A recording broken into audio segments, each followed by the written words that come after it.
This is where most people begin, not because it's ideal, but because it's familiar. This level of business is built on reaction, not design. It's fueled by necessity, not strategy. The goal here is simple: earn enough to survive. But survival is not success. It only looks like progress when you're stuck in lack. At this stage, business is nothing more than labor in disguise. You are your business. You do everything. You control everything. And because of that, you limit everything. You're trading time for money. You're showing up to produce, or else the income disappears. The minute you stop working, the revenue stops flowing. That is not a business. That is a job you've created for yourself with more risk and usually less reward. Every service you offer is tied directly to your personal availability, your knowledge, your hours. So the ceiling is fixed. There are only so many hours in a day and only so much energy in your body. Eventually, you hit a wall, not because you lack motivation, but because you've hit the limit of your current model. The survival level demands effort, but it offers no leverage. It traps people in the illusion of progress.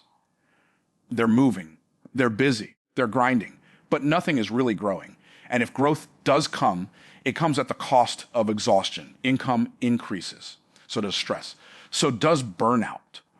Because when the engine is built on your back, more growth means more weight. In survival mode, you're reactive, not proactive. You're focused on the next sale, the next payment, the next client.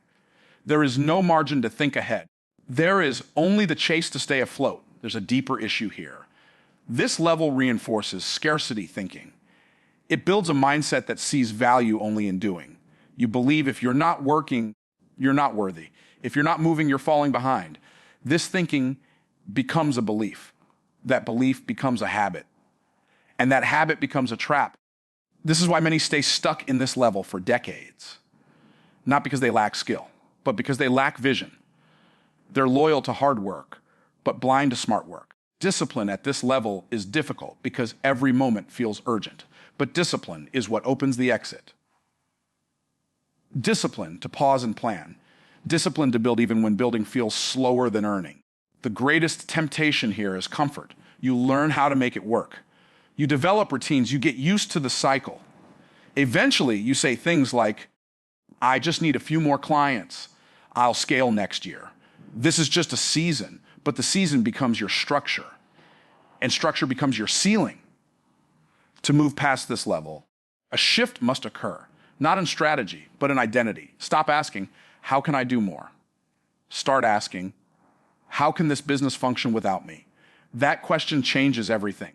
It moves the focus from activity to architecture, from hustle to systems, from working in the business to thinking about the business. The goal must evolve from survival to structure. The next level requires you to build processes that don't rely on your presence, to document what you do and make it repeatable, to invest in tools, platforms, and simple automations that multiply your effort. Even one small system can begin to set you free. An onboarding process that saves time, an email sequence that nurtures leads, a calendar tool that books clients automatically. Each of these lifts the weight off your shoulders and adds structure to your day. Most resist systems because they take time to build. But without them, you'll spend every day rebuilding, every day reinventing, every day reacting. Discipline now must look like intentional design, not working harder, but working wiser, not faster, but smarter. You need to study what repeats and automate it. You need to understand what drains you and delegate it. You need to clarify what moves the needle and focus on it. And you must let go of the identity that confuses motion with momentum. Busy does not mean better. Sweat does not equal scale. This level is necessary, but it must be temporary. It is a foundation, not a destination. It shows you how to produce. It teaches you how to sell. It forces you to get in the game. But if you stay too long, you begin to decay. Not because you lack potential, but because you've outgrown the box. The first level of business was never meant to be the final level. It's the beginning of the climb, not the top of the mountain. So take inventory. Look at your time. Look at your systems. Look at your calendar. Is everything dependent on you? If the answer is yes, then now is the moment to build your way out. No one will build it for you, and time will not slow down for you. Build with vision. Build with structure. Build with the future in mind. Because survival is not the goal. Freedom is. And that freedom begins when you stop building a business that requires you and start building one that can run without you, your life. Once the need to survive is met, the next move must be towards structure. This is the stage where chaos must be tamed. It's no longer about making money. It's about managing momentum. At level 1, everything depended on you. At level 2, systems must begin to replace you. If you're still doing it all by yourself, you've missed the purpose of progress. Stability begins when you stop chasing and start building, not just building products, not just building a brand, but building a machine that produces predictable results. Stability is not about standing still. It's about standing strong. It's the ability to keep going without burning out, breaking down, or falling apart. That means systems. That means process. That means clarity. Without systems, business becomes emotional. You feel good when revenue goes up. You panic when it goes down. You run hard 1 month, then crash the next. It's unstable because it's unstructured. Systems remove guesswork. They turn decisions into defaults. They transform effort into repeatable execution. A system is simply a way of doing something on purpose. It's what allows consistency to happen without crisis. At this level, your mindset must shift from doing to designing. You're no longer asking, how can I do this better? Now you ask, how can this happen without me touching it? You begin creating frameworks, documenting routines, mapping workflows, automating what repeats, delegating what distracts. The moment you repeat a task 3 times, build a system for it. That's the rule. Because repetition without structure is wasted time. A business without systems is like a car without a steering wheel. It might move, but it will crash eventually. So you install levers. You create a sales process so every prospect doesn't need a brand new pitch. You build a fulfillment process so every client doesn't get a different experience. You develop a marketing process so leads come in whether you post or not. Systems don't slow you down. They stabilize your speed. They allow you to grow with less friction and more focus. And when you build right, the business begins to hold itself up. You no longer have to carry it. You no longer have to chase the business. Now, the business starts to carry you, but don't mistake stability for passivity. This level still requires discipline. It just looks different. Discipline now means working on the right things. Not everything. It means saying no to what doesn't move the needle. It means refining until what you build becomes bulletproof. Many people fail at this level not because they're unskilled, but because they're impatient. They want to move fast, so they skip structure.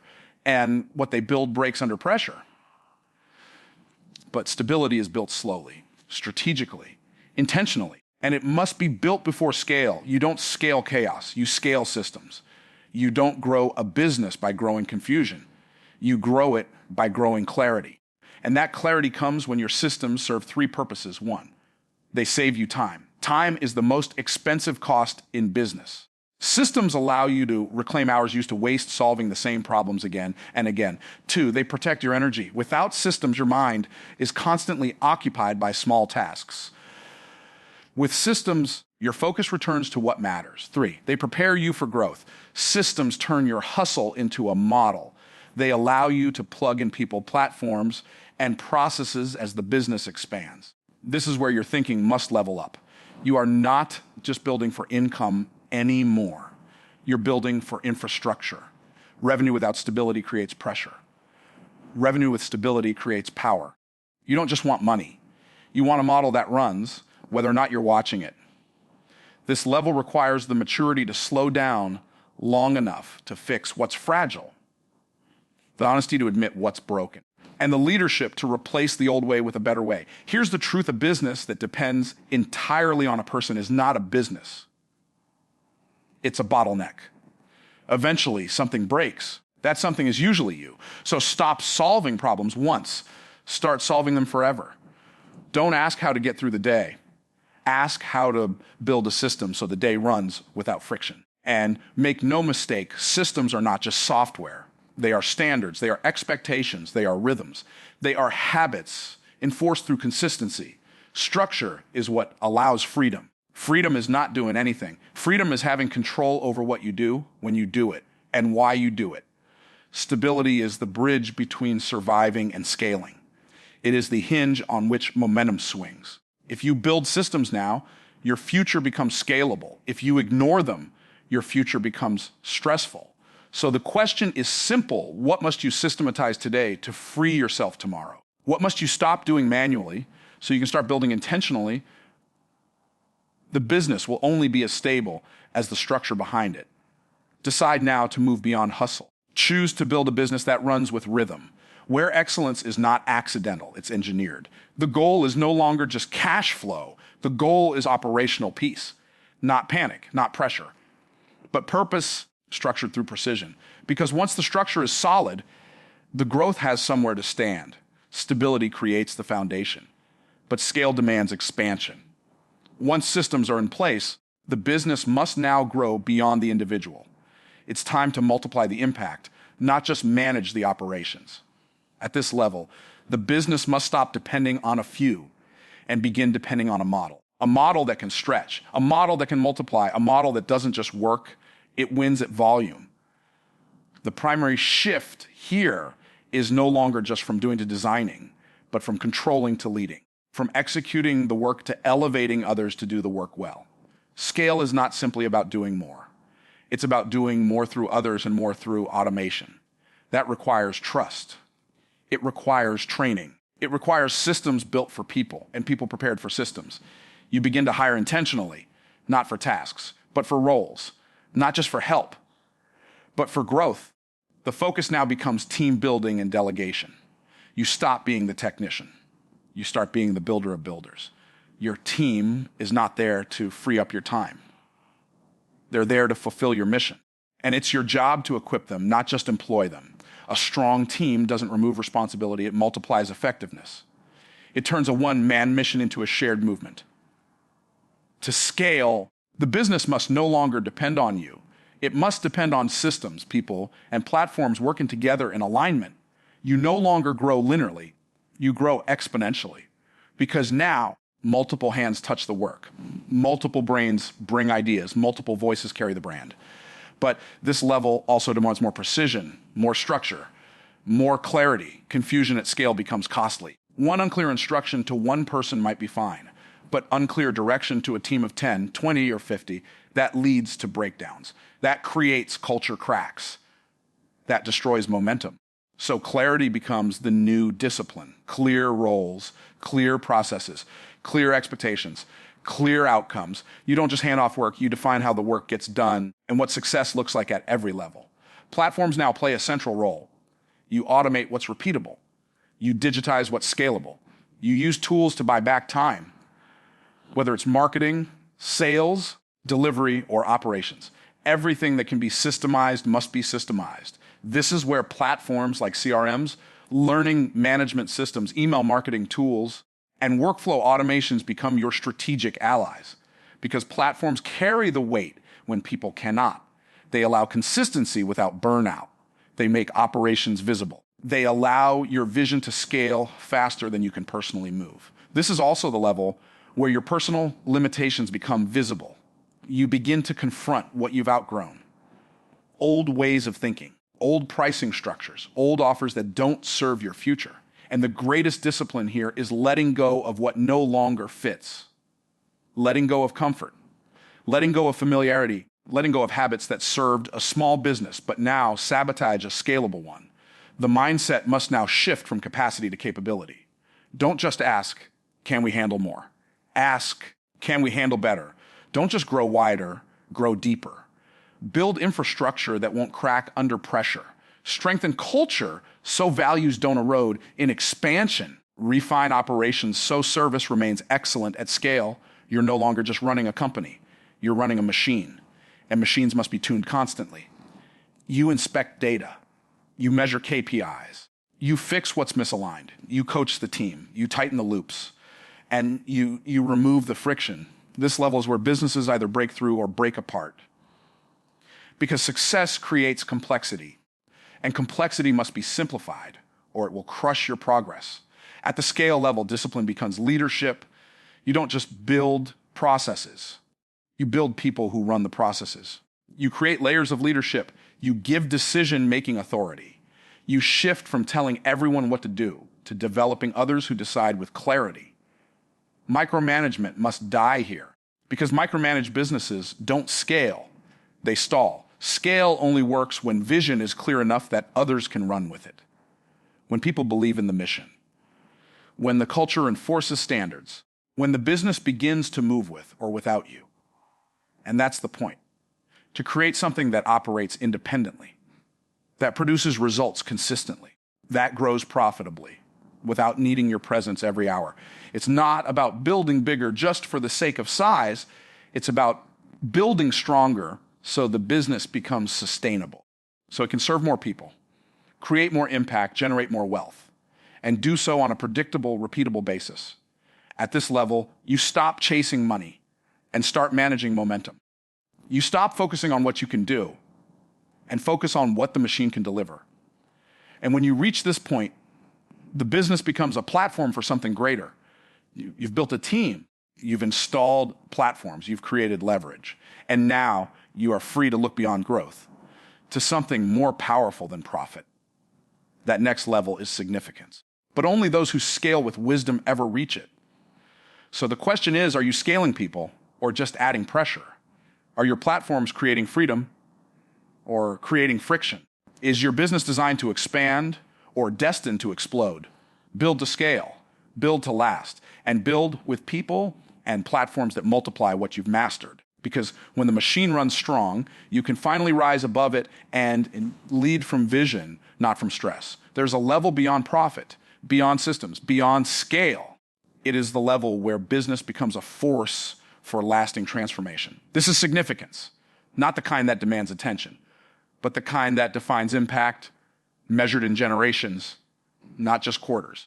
At this level, business is no longer about income. It's not about operations. It's not even about ownership. It's about outliving your contribution, creating something that exists and thrives beyond you. Significance is not built by chance.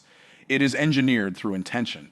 You must decide early and clearly, what will this business mean after I'm gone? Who will it serve beyond my lifetime? What problem will it solve when I'm no longer involved? Legacy doesn't happen because you made money. It happens because you made meaning. You solved a problem in a way that lasts. You built a culture that doesn't fade. You planted values so deep they couldn't be shaken by time. At this stage, you think differently. You make decisions differently. You don't chase volume, you chase value transfer. You ask, what am I leaving behind? And who am I equipping to carry it forward? Significance requires structure, but it also requires succession. Who can lead without you? Who can carry your message, your model, and your mission with clarity? If no one can answer that question, you don't have a legacy, you have a liability. That's why significance demands investment in people more than platforms. Systems may scale the business, but people carry the vision. If your people are weak, your legacy is temporary. So this level requires intentional development of leaders. Leaders who don't just execute tasks, but carry identity. Leaders who understand the DNA of what you've built and protect it from dilution. This isn't about hiring. It's about mentorship, training, and transferring ownership, not just of duties, but a purpose. You must teach them what you've learned. Not just how to operate the business, but why it matters. Not just how to make money, but why you built it the way you did. This is where standards become sacred, because what you tolerate at the top becomes culture at the core, and culture is the soul of legacy. Lose that, and you lose everything, so you don't allow shortcuts. You don't excuse sloppiness. You lead with clarity. You enforce with conviction, because the brand must speak beyond your voice. It must reflect your values, even when your name is no longer attached. Significance also means impact beyond profit. Your business becomes a tool to solve larger problems. Community development, global innovation, faith-driven service, industry reform. You move from making a living to making a difference. And that difference must be structured, not spontaneous, not emotional, structured through giving models, structured through philanthropic vehicles, structured through community engagement or legacy arms of your enterprise. You stop thinking about what the business gives you. You start thinking about what the business gives the world. This level also requires humility. To realize your role is not eternal. Your season has an expiration, and you must prepare for it, not avoid it. You document everything. You refine everything. You build succession plans that work. You define exit strategies that honor the mission. Because if everything crumbles when you leave, you didn't build legacy. You built dependence, and dependence dies with its source. Legacy is not control. Legacy is empowerment. It is handing the blueprint to the next generation with the tools to build even better. You also embrace the truth that money is a tool, not the mission. Profit is a resource. It funds the purpose. It is not the purpose itself. So you use it wisely. You reinvest it strategically. You deploy it where it multiplies impact, not just income. At this level, discipline becomes vision protection. You no longer fight for attention, you fight for alignment. You protect what matters. You refine what doesn't. You say no often, because significance doesn't scale through distraction. It scales through focus. You keep the main thing the main thing. And you build with a blueprint that says, if I never return, this will still stand. If I'm never seen again, the mission still moves forward. If my name is removed, the value still lives. That is legacy. That is significance. And it's available to those who are willing to build past themselves. It will cost you. It will cost comfort. It will cost pride. It will cost the illusion of control. But what you gain is far greater. You gain peace. You gain purpose. You gain the power to leave this world better than you found it. So look at what you've built. Ask yourself, is this just a business or is this a blueprint? Can it stand without you? Will it serve without you? Will it matter without you? If not, build deeper, build stronger, build wider, build with forever in mind. Because when profit fades and trends shift and applause dies down, what's left is the impact you created, the people you developed, the culture you preserved, and the legacy you passed forward. That's the final level. That's the real measure of success.